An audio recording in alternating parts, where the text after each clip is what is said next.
అందుకే ఈరోజు level playing field ఈక్వల్గా లేదు, ఇర్రేషనల్ అయిపోయింది.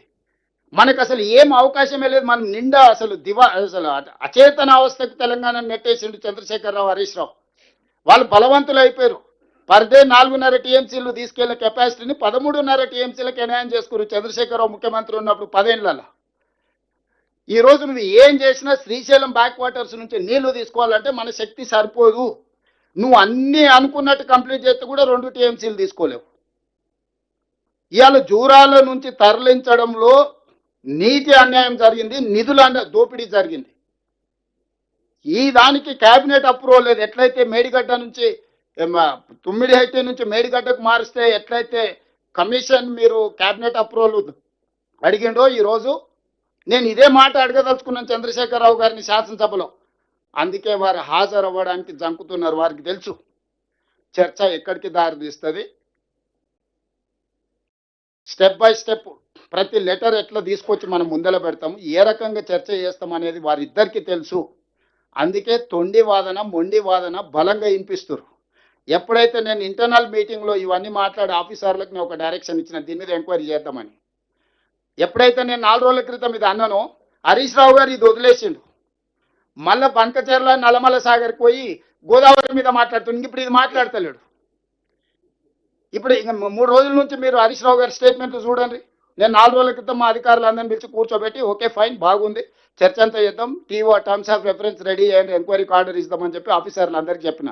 మా పేషీ ఉన్నోళ్లకు, లా సెక్రటరీకి, ఇరిగేషన్ సెక్రటరీకి, రైట్, ఎంక్వైరీకి ఆర్డర్ ప్లేస్ చేద్దాం. మనం తప్పు చేస్తే మన సంగతి తెలుస్తుంది, వాళ్ళు తప్పు చేస్తే వాళ్ళ సంగతి తెలుస్తుంది, ఎంక్వైరీ ఆర్డర్ ఇద్దామని ఎప్పుడైతే చెప్పినామో, ఈ వాసన పసిగట్టింది. హరీష్ రావుకి ఇట్లాంటి వాసన చూసే అలవాటు బాగా పర్ఫెక్ట్గా ఉన్నది. ఇప్పుడు ఏమంటుండు, ఇంకా కృష్ణా నది మీద చర్చ వదిలేసిండు. లేదు లేదు లేదు, బంకచెర్ల నుంచి మీరు నల్లమల సాగర్ను మీరు అనుమతిస్తున్నారు, చంద్రబాబు నాయుడుకు తాకట్టు పెట్టిండు అని.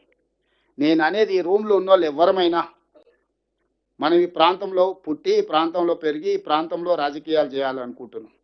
ఎవరైనా ఏ విషయంలో అయినా ఏదైనా అభిప్రాయం ఉండొచ్చు. తెలంగాణ నీళ్లు ఇతరులకు ఇచ్చే దాంట్లో ఎవడైనా ఒక సెకండ్ అని ఆలోచన చేస్తాడా? మీ రూమ్లో ఉన్న వాళ్ళు ఆలోచన చేయండి. పెద్దలు అందరూ ఉన్నారు కదా, ఎవరైనా తెలంగాణ ప్రజలకు ప్రాతినిధ్యం వహించేవాడు తెలంగాణ రైతుల యొక్క హక్కులను తాకట్టు పెట్టడానికి కలలోనైనా నిద్రలోనైనా ఎవడన్నా ఆలోచన చేస్తాడా? ఆయన చేసిండు, అనుభవించిండు, ఇంటికి పోయిండు. ఇప్పుడు మన మీద ఆ దుమ్మెత్తిపోయాలి, అతికించాలనే ప్రయత్నం చేస్తుండు. అందుకే ఇక్కడ ఉన్న ప్రజాప్రతినిధులందరికీ నేను చాలా స్పష్టంగా కాటకారికలు చెప్తున్నాను. దీంట్లో ఏంటంటే మహాభారతంలో ఉన్నట్టు ఎన్నో ఘట్టాలు ఉన్నాయి, ఒక్కొక్క ఘట్టం ఒక రకం.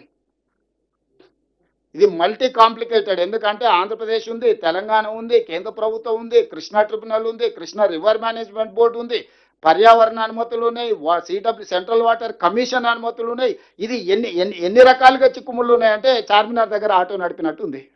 ఎవడు ఏ పక్క నుంచి ఏ సందులో నుంచి ఓడొస్తాడో, సైకిల్ మోటార్ ఓడి వస్తాడో, కారు ఓడి వస్తాడో, ఎవడు వస్తాడో తెలియదు, నడుచుకుంటాడు వాడు వస్తాడో, అరటి పండ్ల బండి వచ్చి అడ్డం పెడతాడో తెలియని పరిస్థితిలో ఈ జల వివాదాలకు సంబంధించిన చర్చ ఉన్నది.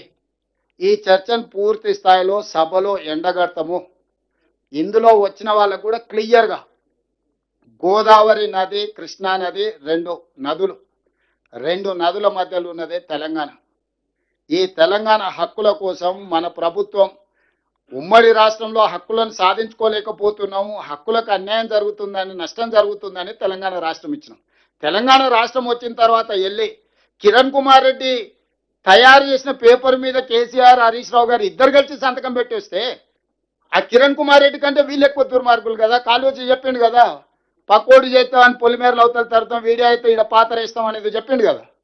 సో అది సరిగ్గా వీళ్ళిద్దరికి వర్తిస్తుంది. ఆ రోజు ఇరిగేషన్ మినిస్టర్ హరీష్ రావు గారు, చీఫ్ మినిస్టర్ కేసీఆర్ గారు, వీళ్ళిద్దరిని ఊరేసిన, నేను అథారిటీగా చెప్తున్నా, వాళ్ళిద్దరిని ఈ జలాల విషయంలో చేసిన అన్యాయానికి హరీష్ రావు గారిని, కేసీఆర్ గారిని ఊరే తీసినా తప్పు లేదు. ఇదే మిడిల్ ఈస్ట్ కంట్రీస్ అయితే చౌరస్తాలనే ప్రజల చేత రాళ్లతో కొట్టించి చంపించుండేవాళ్ళు.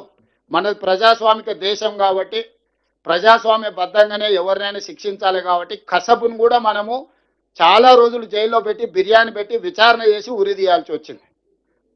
అందరి కళ్ళ ముందల AK-47 పెట్టి చాలా మందిని కాల్ చేసిన కసబ్ కూడా మనం ప్రజాస్వామికబద్ధంగా విచారణ చేసి అతనికి న్యాయవాదులను పెట్టుకునే అవకాశం ఇచ్చి అతని తరఫున కూడా వాదనలు విన్న తర్వాతనే జడ్జిమెంట్ రాయాల్సి వచ్చింది.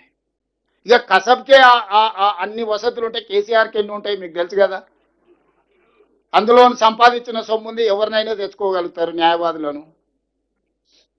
అందుకే ఈ వేదిక మీద నుంచి నేను సూటిగా మీడియా మిత్రులు కూడా చాలా మంది ఉన్నట్టున్నారు, పెద్దలు శ్రీనివాస్ రెడ్డి గారు మీడియా తరఫున ఉన్నట్టున్నారు, నేను సూటిగా కేసీఆర్ గారికి ఆహ్వానం పలుకుతున్నా, శాసనసభలో చర్చ చేద్దాం. మేము ఓపెన్ మైండ్తో ఉన్నాం.